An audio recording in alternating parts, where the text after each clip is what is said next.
presented by Halkat Films। भुला गईली मलवा सीतामढ़ी बाजार में। भुला गईली मलवा सीतामढ़ी बाजार में। कहाँ अब जाके खोजी बदनामी होई जवार में। भुला गईली मलवा सीतामढ़ी बाजार में। भुला गईली मलवा सीतामढ़ी बाजार में। हलकट म्यूजिक रिकॉर्डिंग स्टूडियो नवादा।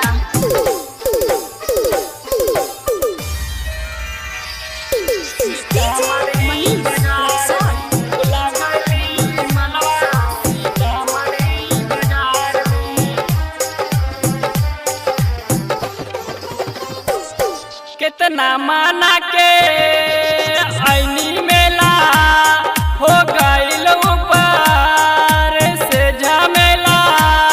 हो गईल ऊपर से झमेला। कितना माना के ऐनी मेला हो गईल ऊपर से झमेला। का करी कब कुछ ना सूझे दिलवा के बतिया केहू ना बुझे। अब जाने गामा बाड़ी उ जाने भीड़ हजार में। भुला गईली मलवा सीतामढ़ी बाजार में।